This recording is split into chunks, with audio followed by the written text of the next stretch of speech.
Olá, aqui é a primeira aula da Escola Técnica Imperador do curso de Eletrotécnica, turma 2019, Projetos Elétrico-Industriais, é a disciplina. Meu nome é Marley Oliveira, sou professor e técnico de Eletrotécnica. Estarei com vocês nesta nova jornada de aprendizado e qualificação técnica profissional.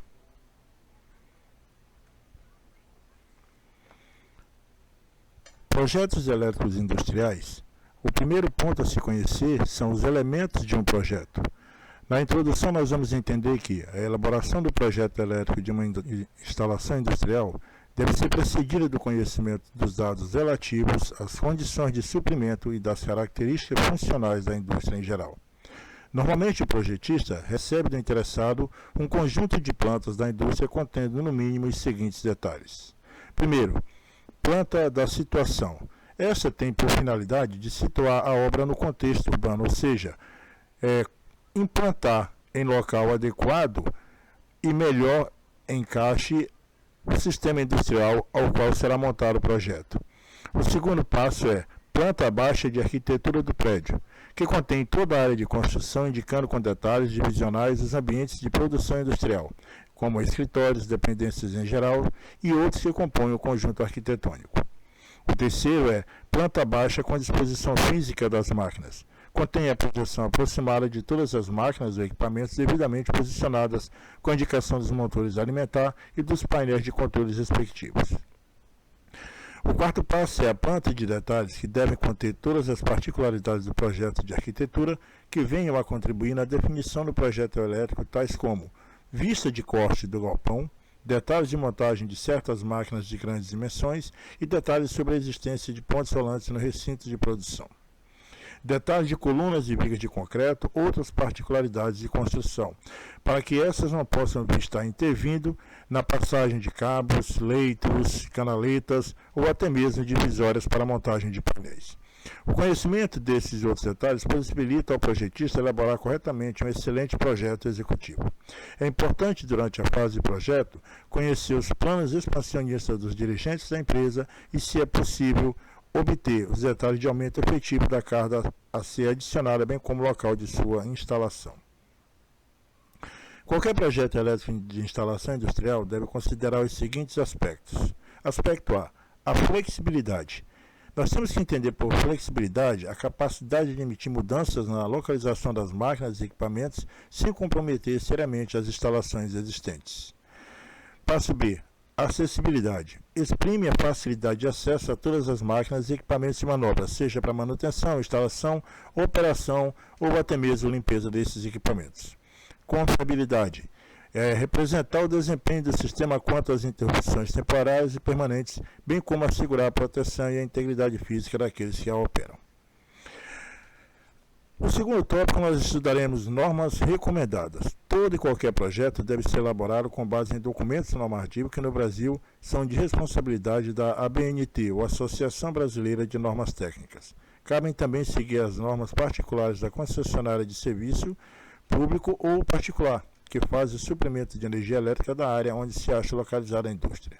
Estas normas, em geral, não colidem com as da ABNT, porém indicam ao projetista as condições mínimas exigidas para que se efetue o fornecimento de energia à indústria dentro das particularidades inerentes a cada empresa.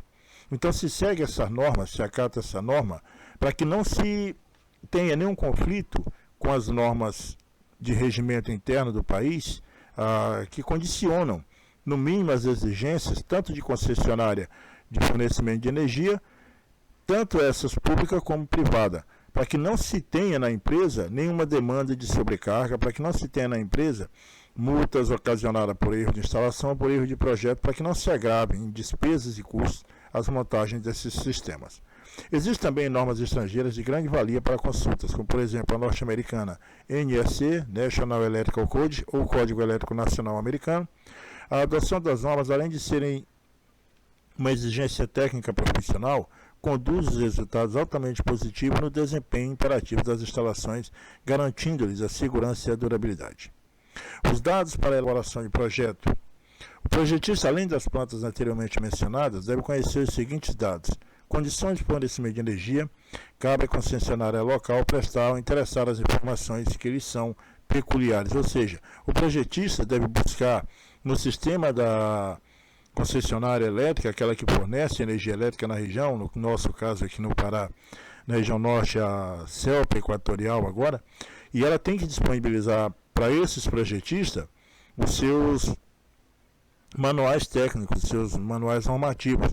E geralmente são baseados na 5410, que é fornecimento, geração e distribuição de energia elétrica, ok?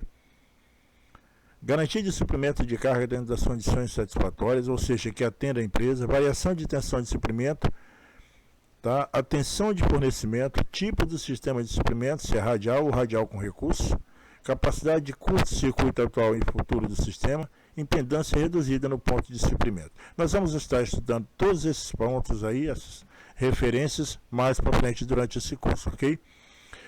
Característica das cargas. Essas informações podem ser obtidas diretamente do responsável pelo projeto técnico industrial ou por meio do manual de especificação dos equipamentos. Os dados principais são: para motores nós temos potência, tensão, corrente, frequência de funcionamento, número de fases, número de polo, ligações possíveis e regime de funcionamento. E o B é fornos a ar, potência do forno, potência de curto-circuito do forno, tensão, frequência, fator de estabilidade, potencial do transformador do forno. Outras cargas, aqui ficam caracterizadas a cargas singulares que compõem a instalação, tais como máquinas que são acionadas por sistemas computadorizados, cuja variação de tensão permita seja mínima e por isso requerem circuitos alimentadores exclusivos ou até transformadores próprios, aparelhos de raio-x industrial e muitas outras cargas tiras como especiais que devem merecer um estudo particularizado por parte do projetista. A concepção do projeto, esta fase do projeto requer muita experiência profissional de projetista.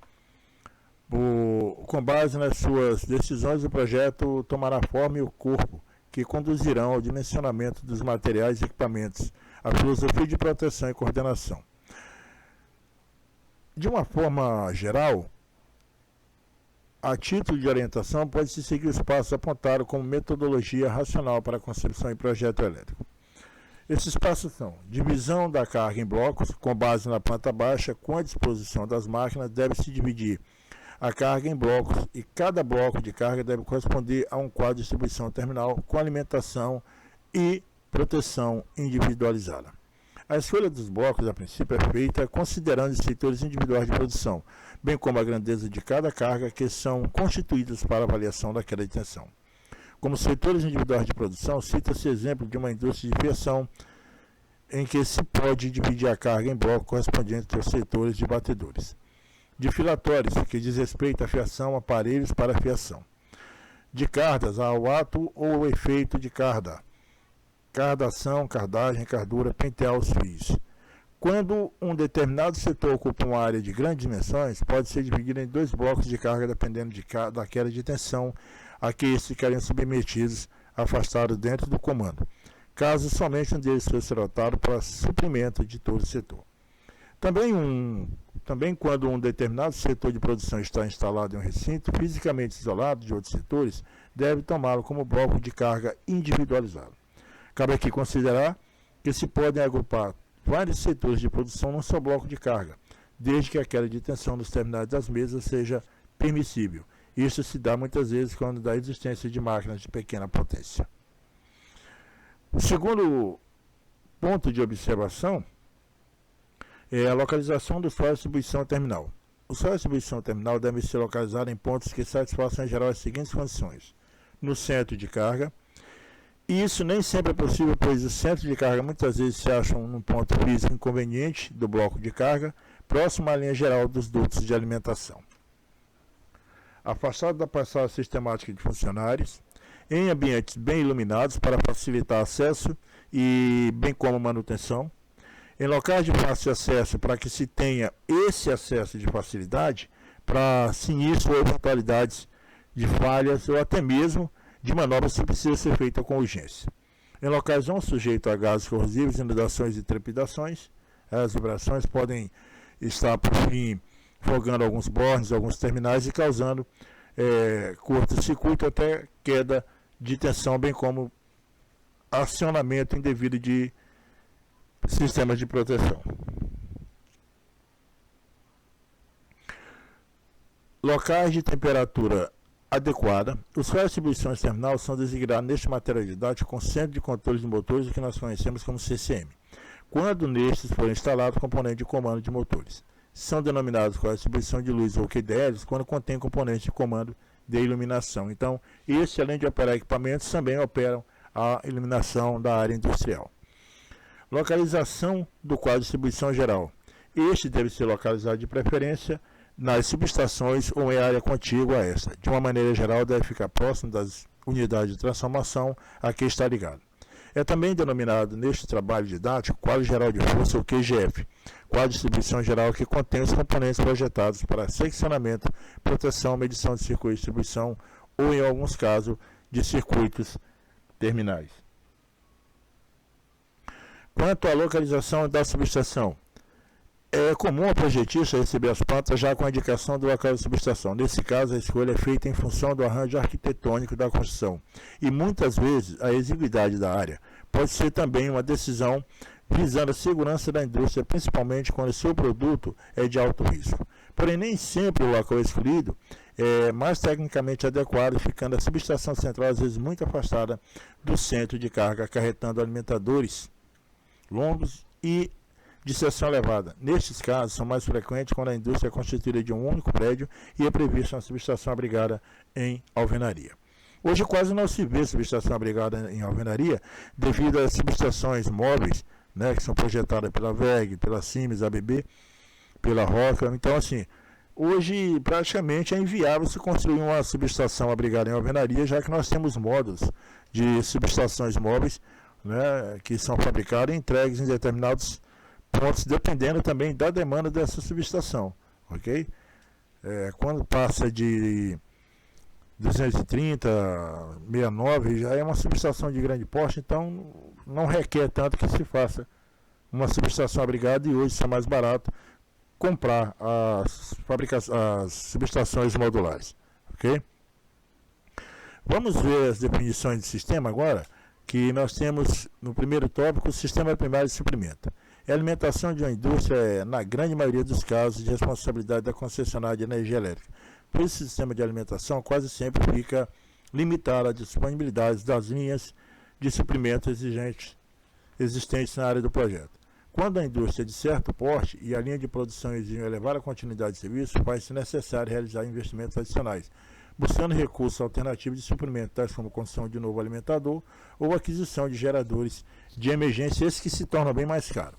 A aquisição de novo alimentador geralmente é feito em conjunto com a concessionária, em que a indústria compra, fornece esse equipamento, doa para a concessionária e essa fica responsável para fazer a linha de transmissão e alimentação desse grupo alimentador, ok? Então a indústria entra com a construção, com a implantação, e a empresa responsável, no caso da indústria, entra com essa montagem e a concessionária se encarrega de fornecer até esse centro de alimentação a carga vinda da linha de transição na barragem, tá? Para disponibilizar já nesse equipamento montado e fornecido pela indústria. No caso, nós podemos ter aqui na Vale, subestações Vales. A Vale doa o transformador para a concessionária e fica na subestação dela esse transformador, e a concessionária se disponibiliza a alimentar e montar essa linha de transição até um determinado ponto, um determinado trecho, para que essa faça o fechamento na linha de transmissão da indústria, no caso Vale. As indústrias, de maneira em geral, são alimentadas por um seguinte tipo de sistema. Sistema radial simples é aquele que o fluxo de potência tem um sentido único na fonte para a carga, o tipo mais simples de alimentação industrial, e também é o mais utilizado. Apresenta, porém, baixa confiabilidade devido à falta de recursos para a manobra, quando dá perda do circuito de distribuição geral, ou alimentador em compensação. O seu custo é mais reduzido comparativamente a outro sistema por conter somente equipamentos convencionais e de larga utilização. Na figura 1 aí na apostila de vocês vão exemplificar este tipo de sistema, tá? Ele mostra esse tipo de sistema para vocês. Nós temos a barra de alimentação de entrada, temos o circuito de distribuição. Nesse nós temos alguns seccionadores, ok? Vocês podem ver esses sinais de elos aí, são os seccionadores da linha, e nós vamos até a SE da indústria e o transformador de distribuição, ok? Então esse é um esquema de sistema radial simples. Radial com recurso é aquele que, com o sentido do fluxo de potência, pode variar de acordo com a condição de carga do sistema, dependendo da posição das chaves interpostas no circuito de distribuição. Conforme a figura 2, o seu poder de manobra, esse sistema pode ser operado sistema radial em anel aberto, como também sistema radial seletivo. Esse sistema apresenta uma maior confiabilidade, pois a perda eventual de um circuito de distribuição alimentador não deve afetar a continuidade de fornecimento durante o período de manobra da chave, caso estas sejam manuais e o sistema opere na configuração radial. Então nós temos aí as chaves NA ou NF, tá? O circuito de distribuição, que é barra 1 e barra 2, e nós entramos tanto com a alimentação da barra 1 quanto da barra 2, para que, no caso de manobra de uma das duas, a indústria não fique desprovida do sistema de alimentação. Isso no esquema de sistema radial com recurso. Os sistemas com recurso apresentam custo elevado devido ao emprego de equipamentos mais caros e, sobretudo, pelo dimensionamento do circuito de distribuição, que deve ter capacidade individual suficiente para suprir as cargas sozinhos. Quando da saída de um deles, esse sistema pode ser alimentado em uma ou mais fontes de suprimento da concessionária, o que no segundo caso melhorará a continuidade de fornecimento. Diz que o sistema de distribuição trabalha em primeira contingência quando a perda de um alimentador de distribuição não afeta o suprimento de energia. Semelhantemente, no sistema que trabalha em segunda contingência, a perda de dois alimentadores de distribuição não afeta também o suprimento à carga. Consequentemente, quanto mais elevada a contingência no sistema, maior é o seu custo. Então, tudo tem que ser comparado, custo de montagem e retorno desse custo de montagem, ok? Sistema primário de distribuição interna. Quando a indústria possui duas ou mais subestações alimentares de um ponto de suprimento da concessionária, conforme visto anteriormente, pode-se proceder à energização dessas subestações utilizando um dos seguintes esquemas. Sistema radial simples, já definido anteriormente, pode ser traçado conforme a figura 3, tá? Onde nós vemos a modificação da proteção geral, o circuito de distribuição, tanto para o setor 1, 2 e 3, e nós temos aqui no setor 1 a ASE 01, no setor 2 a ASE 02 e no setor 3 a ASE 03. E nós temos uma modificação de proteção geral. No caso, nós temos 3 barras de entrada e um poste de entrada para alimentar esses 3 aí, de modo que na indústria nós temos 3 subestações inerentes, ok? Na rede da concessionária aqui, as 3 estão interligadas no mesmo poste, ok? Mas cada setor tem a sua SE, tá? Isso para o sistema radial simples, ainda que nós temos 3 subestações aqui, uma para cada setor diferente, ou seja, as 3 não alimentam as outras 2 unidades, a não ser a si próprio. Sistema radial com recurso. Como já definido, esse sistema pode ser projetado de acordo com a ilustração apresentada aí na figura 4, na apostila de vocês, tá? E que os pontos de recursos setoriais possuem alternativa de suprimento através de 2 circuitos de alimentação. Por exemplo, de distribuição de sistema primário radial com recurso, nós temos que observar que cada barramento, ok, das subestações é provido de chaves de desligamento automático manual, podendo encontrar-se nas posições normalmente aberta, NA, ou NF, normalmente fechada, conforme melhor distribuição da carga nos 2 alimentadores, ok? Sistema secundário de distribuição. A distribuição secundária é em baixa tensão numa instalação industrial, pode ser dividida em circuito terminal de motores. Numa definição mais elementar, o circuito terminal de motores consiste em 2 ou 3 condutores motores monofásicos ou bifásicos e até trifásicos, conduzindo a corrente numa dada tensão, desde um dispositivo de proteção até o ponto de utilização, mostrado aí na figura 5, tá? Traçado no circuito terminal de um motor, ok? Então nós temos a alimentação da concessionária, tá? Temos o quadro geral de força, ok? E temos o circuito de distribuição e nele os circuitos terminais, aonde nós temos aqui a entrada para um CCM, tá? Aqui embaixo, entrada para um CCM, circuito terminal para M1, M2, M3, M4, M5, M6, M7, M8 e M9. Esse M7, M8 e M9, você pode notar que ele se encontra no CCM2, ou seja, no segundo quadro de comando de motores. Tá? O circuito terminal de motores deve obedecer algumas regras básicas, ou seja, contém um dispositivo de seccionamento na sua origem para fim de manutenção. O seccionamento deve desligar tanto o motor como o seu dispositivo de comando e podem ser utilizados seccionadores, interruptores, disjuntores, contatores, fusíveis com terminais apropriados para retirada sob tensão e tomada de corrente. Contém um dispositivo de proteção contra curto-circuito na sua origem, ou seja, na entrada da alimentação nós temos que ter um disjuntor principal para que possamos seccionar esse circuito e nesse seccionamento gerar o critério de segurança para manutenção ou troca e substituição dos equipamentos ou componentes.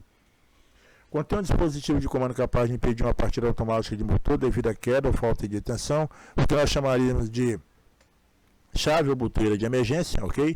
Se a partida for capaz de provocar perigo, neste caso recomenda-se a utilização de contatores. A gente usa mais hoje as botoeiras de emergência e lógico que esses contatores, sem a carga e alimentação das bobinas, eles não acionarão e evitarão que se corra ou se ponha alguém a perigo. Contém um dispositivo de acionamento do motor de forma a reduzir a queda de tensão na partida a um valor igual ou inferior a 10% ou de conformidade com as exigências da carga. Ok? Aí nós temos alguns dispositivos que nós veremos mais para frente, que são os comandos de partida direta, comando de partida estrela-triângulo, reversoras, né, dupla estrela-triângulo, sistema da Lander. Isso aí nós vamos ver mais para frente. E também as chaves compensadoras, para que não se eleve a mais do que 10% da carga fornecida, ok? Numa partida no motor, o que pode ocasionar queda de tensão e inclusive queima e perda de alguns equipamentos. De preferência, cada motor deve ser alimentado por um circuito terminal individual. Quando o circuito terminal alimentar mais de um motor ou outras cargas, os motores devem receber proteção de sobrecarga individual. Neste caso, a proteção contra curto-circuito deve ser feita por um dispositivo único localizado no início do circuito terminal, capaz de proteger os condutores de alimentação do motor de menor corrente nominal que não atuem individualmente sob qualquer condição de carga normal do circuito. Quanto maior a potência de um motor alimentado por um circuito terminal individual, é recomendável que a carga de outra natureza seja alimentada por outro circuito. Ok? Circuito de distribuição. Compreende-se por circuito de distribuição, também chamados neste material didático de alimentadores, os condutores que derivam o quadro geral de força, o QGF, e alimentam um dos mais centros de comando, CCM, ou quadro de distribuição de luz. O circuito de distribuição deve ser protegido no ponto de origem através de disjuntores ou fusíveis de capacidades adequadas a cargas e corrente de curto-circuito. Depois, mais à frente desse curso, nós vamos estar estudando como definir, como classificar e como descobrir quais são o valor desses dispositivos para proteção, ok? Mas isso vem mais para frente no curso, a gente ainda vai passar e chegar nesses cálculos aí. O circuito de distribuição deve dispor no ponto de origem de um dispositivo de seccionamento dimensionado para suprir a maior demanda do centro de distribuição e proporcionar condições satisfatórias de manobra. As recomendações gerais sobre o projeto de circuito e terminais de distribuição, aqui são fornecidas algumas das considerações práticas a respeito do seu projeto. Primeiro, a menor seção transversal de um condutor para circuito terminal de motor e de tomada é de 2,5 milímetros. A menor seção transversal de um condutor de circuito terminal de iluminação ou de alimentação de outras cargas é de 1,5 milímetro. Deve-se prever, se possível, uma capacidade de reserva no circuito de distribuição que visa o aparecimento de futuras cargas nas instalações. Deve-se dimensionar circuito de distribuição distinto para luz e força. As cargas devem ser distribuídas o mais uniformemente possível entre as fases. Deve-se prever como reserva nos QGF e CCM respectivamente, os circuitos de distribuição e terminal em quantidade nacional, em função das características particulares do projeto. Neste caso, não há condutores ligados, porém, há também que se prever folga suficiente nos dutos para a acomodação desses condutores, ok? E também dos condutores de circuito reserva. A eliminação de preferência deve ser dividida em vários circuitos terminais. Depois, o comprimento de circuitos parciais para eliminação deve ser limitado em 30 metros. Podem ser admitidos comprimentos superiores desde que a queda de tensão seja compatível com os valores estabelecidos na NBR 5410-03 ou 5410 de 2003. Essa norma já teve uma alteração, porque nós já tivemos uma reestruturação da NBR 5410, se eu não me engano, a 2002 já, 2011, se eu não me engano, 2015. Nós tivemos duas adequações, na 5410 e na 5419. A gente vai estar vendo isso aí para o futuro, e eu vou também estar disponibilizando alguns materiais de pesquisa para que vocês possam já pegar essas NBR já atualizadas, ok? Vamos falar agora da constituição de circuitos terminais de distribuição. São circuitos de condutores isolados, cabos unipolares e multipolares. São mais comumente instalados em eletrodutos. São utilizados eletrodutos de PVC ou ferro galvanizado. Os primeiros são, em geral, aplicados embutidos em paredes, pisos ou tetos.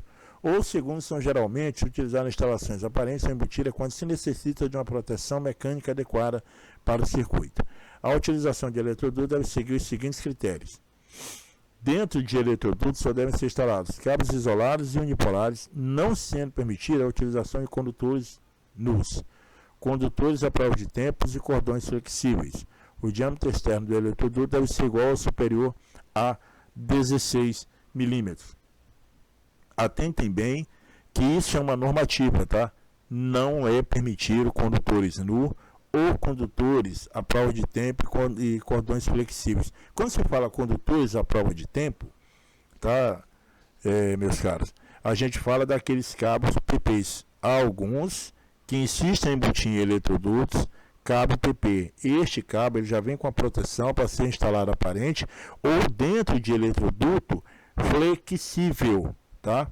Os cordões flexíveis também não são adequados. Professor, mas por que não posso colocar um condutor duas vezes traçado, duas vezes 2,5, 1,5, 16, 10 milímetros, ainda que ele seja superior à carga do equipamento, que ele resista mais tempo? Porque se esse cabo, dentro do eletroduto, ele vier a ter um aquecimento, você não vai notar, você não vai perceber até que o seu dispositivo de proteção atue. E se ele tiver um aquecimento, o equipamento do dispositivo de proteção não atuar, e esse eletroduto for de estrutura metálica, ele vier a ter contato, ele vai fechar um curto, ele pode causar um acidente, uma descarga elétrica, alguém que se aproxime ou toque nesse eletroduto. Então, para evitar que isso ocorra, não se faz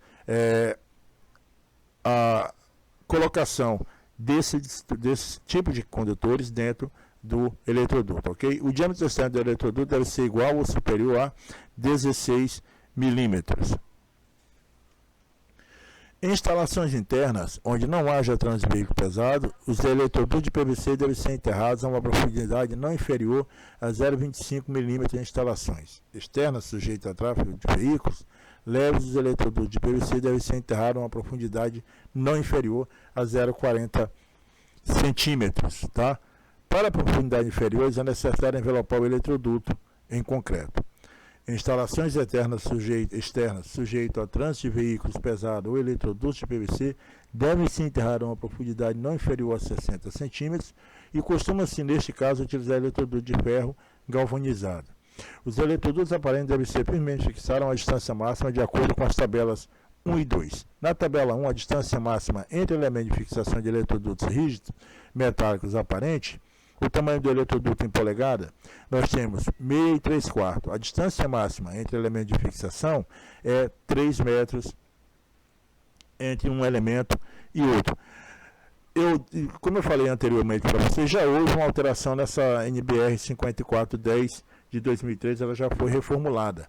Tá? Hoje nós temos uma fixação para esses eletrodutos para cada 1.500 1.500 milímetros, tá? Ou a 1,5 m, ou seja, para cada 1,5 m a gente ter uma abraçadeira de fixação para esse eletroduto, tá? Para eletroduto de 1 polegada e 1/4 e 1 polegada e meia, ela está aqui dizendo que é 3,70 m. Geralmente esses eletrodutos têm barra de 3 metros, tá? Quando se aplica essa distância de 300, de 3.000, de 3,70, está se contemplando o eletroduto com barra de 6 metros, 6.000, como conhecemos na área industrial. Para eletrodutos de 2 a 2 polegadas e meia, maior ou igual a 3, aí já varia de 4,30 metros, 4,80 e até 6 metros, porque são barras de tamanho e dimensões maiores.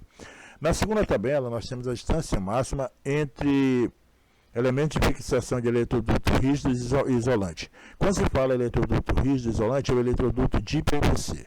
Tá? O diâmetro nominal do eletroduto em milímetros é de 16 a 32 e a distância máxima de fixação é a cada 90 centímetros.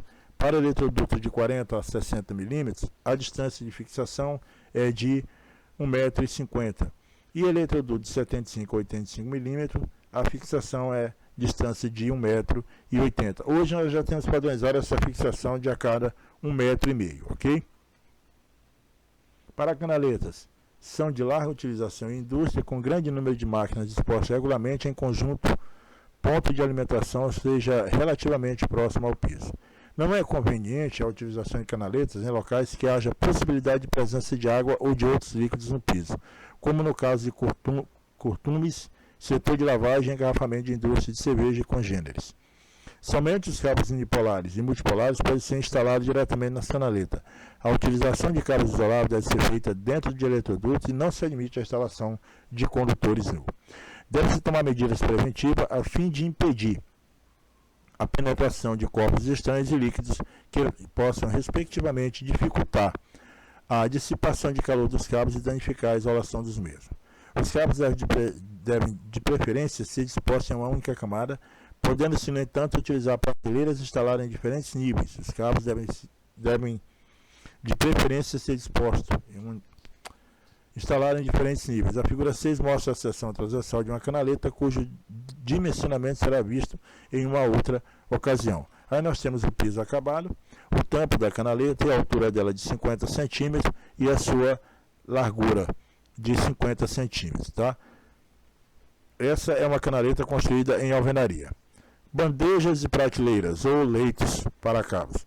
É uma maneira flexível e prática de instalar condutores. Não é recomendada a sua utilização em ambiente de atmosfera agressiva ou em locais sujeitos à presença de gases combustíveis. Tá? Em suspensão, somente devem ser instaladas bandejas e prateleiras, cabos isolados com cobertura nas bandejas dos condutores. Devem ser dispostos preferencialmente em uma única camada. Somente devem ser instalados nas bandejas e prateleiras, cabos unipolares e multipolares. A figura mostra o aspecto construtivo de uma bandeja ou de um leito para cabo. A calha, semelhante à bandeja e prateleira, as calhas somente devem ser utilizadas em locais de serviço elétrico ou dentro de tetos falsos não desmontáveis. Nas calhas podem ser instalados condutores isolados, cabos unipolares e cabos multipolares.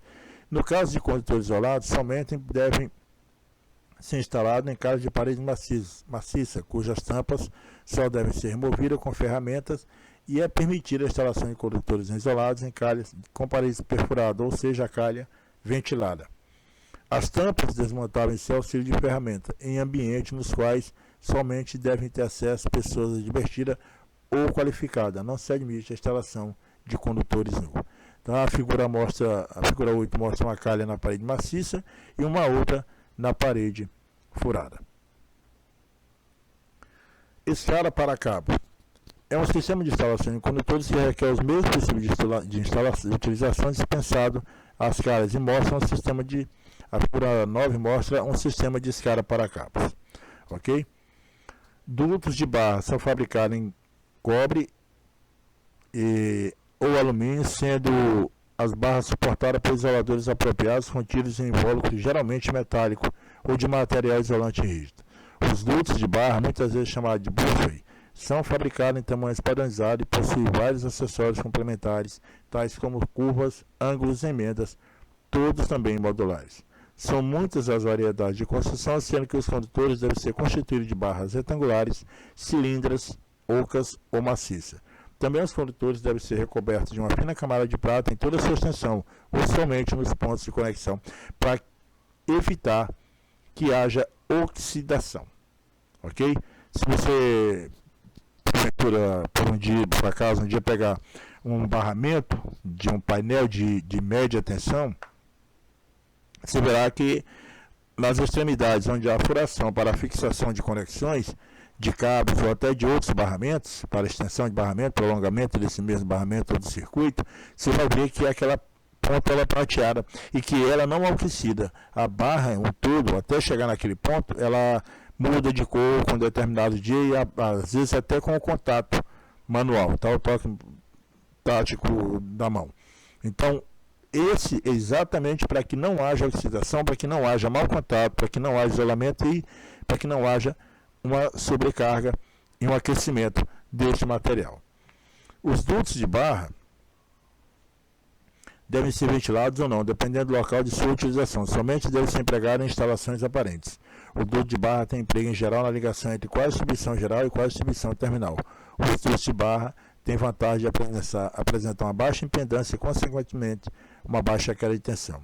Devido ao seu custo elevado, somente devem ser aplicados em circuitos com elevada corrente de carga, quando essa relação de custo diminui. Ok? A figura 10 mostra a aplicação prática de um duto de barra.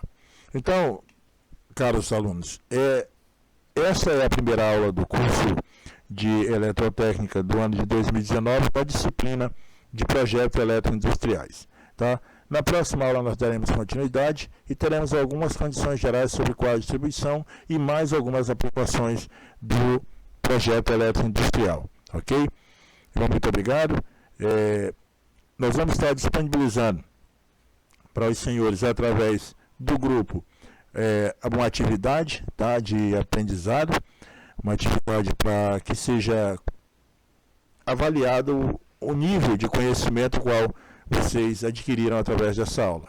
Eu peço que vocês tenham foco, tenham um esforço naquilo que vocês estão investindo, que é o aprimoramento técnico e profissional de todos vocês. Muito obrigado e até a próxima aula.